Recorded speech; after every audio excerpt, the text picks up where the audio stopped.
I'm M3GAN. Do you want to hang out?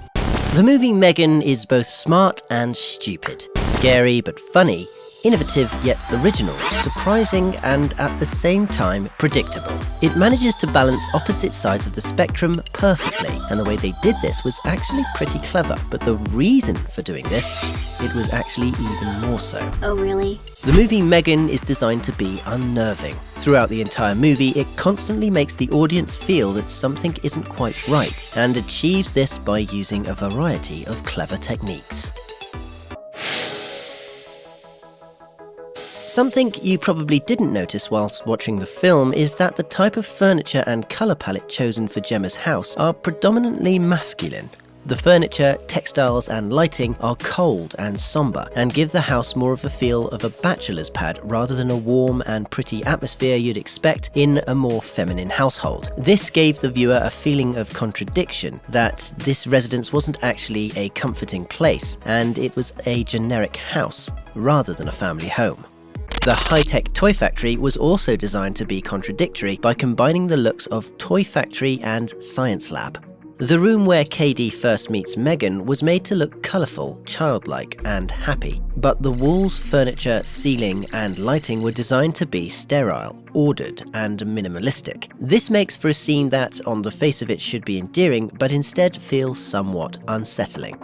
This intentional discordance continued with the actual M3GAN doll itself.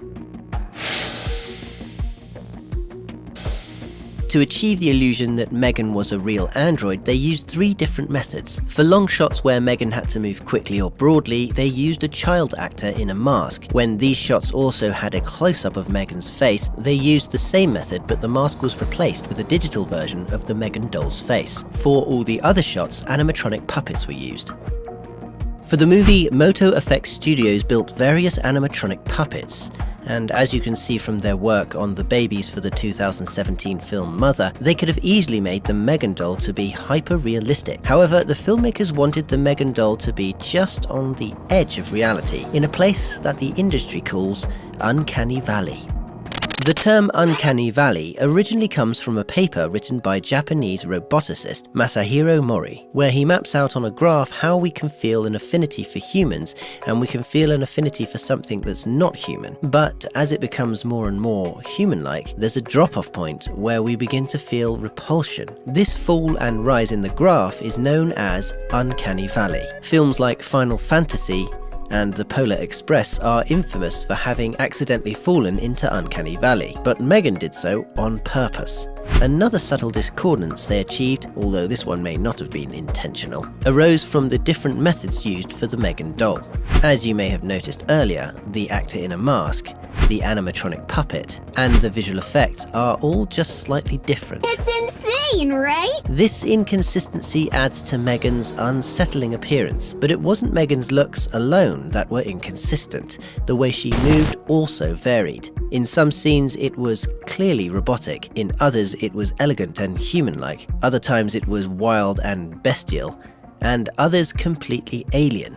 The variety of movement gave M3GAN an unpredictability that left the audience never quite knowing what to expect. Sound design is an extremely important component of any movie, but perhaps even more so within the horror genre. M3GAN used sound design to increase the tension of a scene, like here in the forest scene, where the sudden silence brings a sense of impending doom, and the introduction of low rumbling bass adds menace. Then later they used it to reinforce an action or motion, to give the impression of something powerful charging up, and later when M3GAN runs on all fours, to give her motion a more aggressive, bestial feeling. M3GAN also used clever sound design to trigger our imagination. In this scene, the clever use of sound meant that the viewer could imagine what would happen next without them ever having to show it on screen. If we replay the last part and listen closely, all it took was a crunch, an orchestra hit, a deep bass drum, and a dog's whimper to trigger our imagination. The clever reason for doing everything we've discussed in this video was to open the movie M3GAN up to a wider audience by getting a PG-13 rating.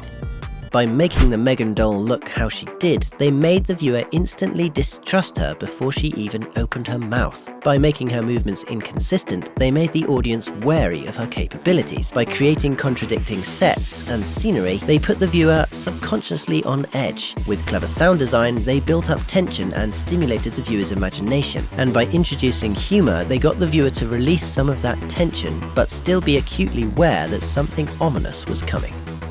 By using all of these techniques, not only did the filmmakers manage to scare us with a pretty decent horror movie, but they managed to do so without the need for extreme blood and gore, excessive swear words, or gratuitous violence. Good job.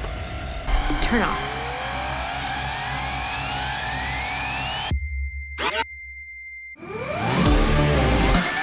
Support Mr. Green by sending us a super thanks. Just click on the thanks button under the video and choose an amount to donate. This will ensure Mr. Green gets a new banana. He will be happy. Also, we really appreciate every last one of you guys, so stay safe and thanks for watching our video.